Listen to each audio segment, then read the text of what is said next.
All right, it's almost 100 degrees. It's the 2nd of October.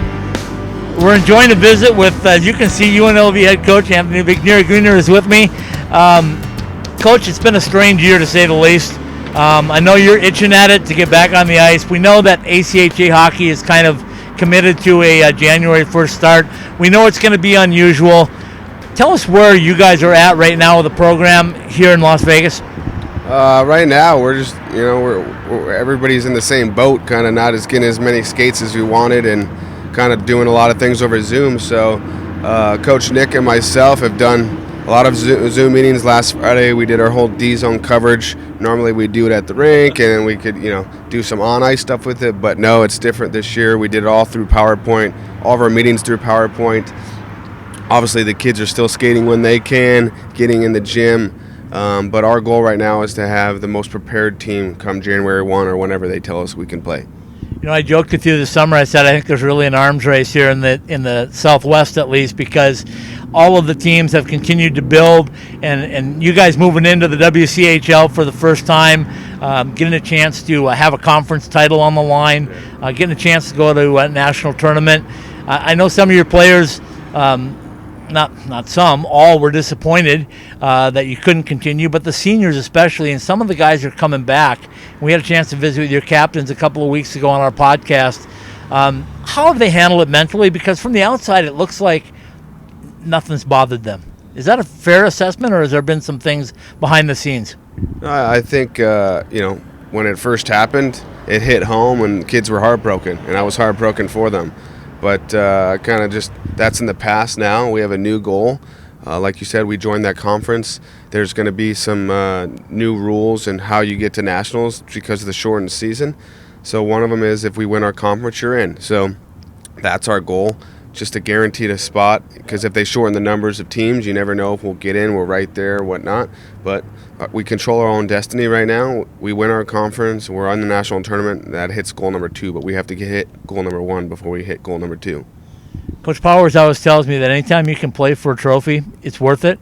The conference means you're playing for a trophy, first and foremost. Where does that rank? I know national championship is probably number 1, but how important is winning that conference? Yeah, right now that's our list of goals here. So obviously everybody wants to win a national championship, but before that, to get to national championship, you got to win your conference. So that's our goal. We've stressed that numerous times, and we'll continue to stress it. It's in our pyramid. Just basically, we want to win a conference championship, and we're going to put in every work.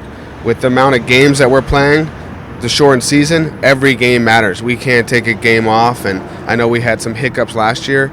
But now January is where you get hot. You can't get hot at the end of the season. That's the start and middle. So we're looking to get after it. I know that the kids are itching. We're itching as a staff.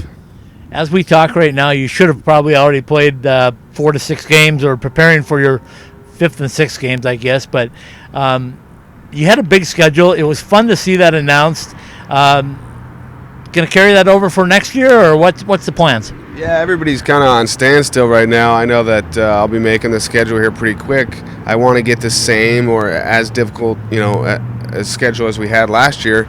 It's just everybody's kind of on hold right now with all the COVID stuff still. So as soon as we get word, hopefully here pretty quick, I'm going to try to put together a schedule with the same teams from last year.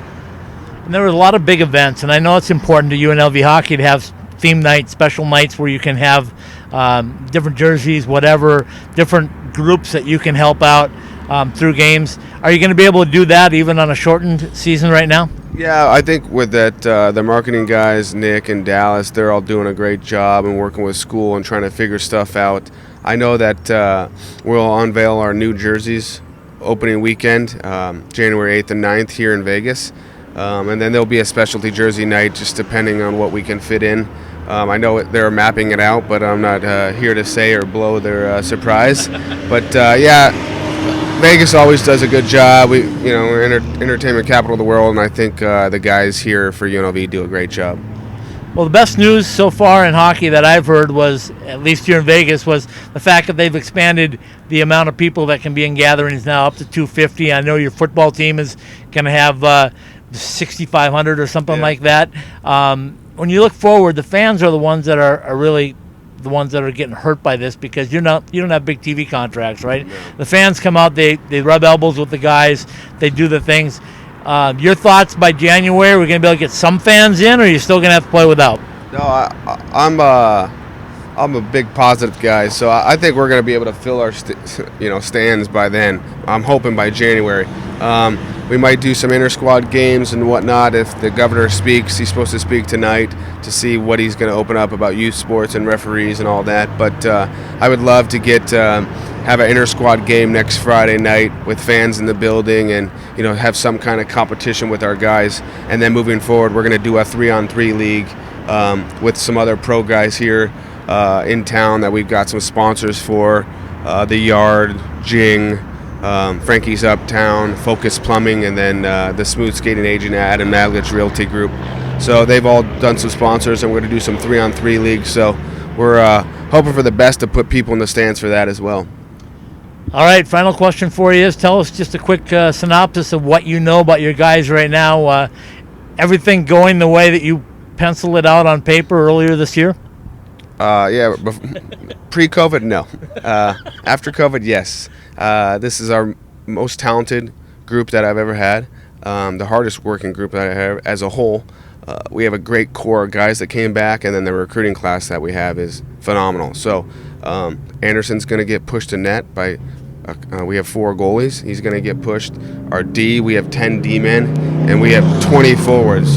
So the practices that we've had, they're very competitive. So there's only 20 guys making the lineup every night, and that's a good thing, where you have some depth and you can move some guys around and up and down. And if they're not playing well, you can talk to them, move them up and down the lines, or maybe even scratch them for a game. So I'm excited to see what happens. I'm ready to get going. Okay, well, we had a chance to talk to your captains. If their voice on the podcast is anything like they're going to be on the ice for you, you're in really good hands. Yeah, no, I love our leadership group this year. They're going to lead the way, kind of lead the ship. So we're excited to get going. Coach, we look forward to seeing you in LV hockey on the ice very soon. Thanks for spending some time with us today. Thanks for having me.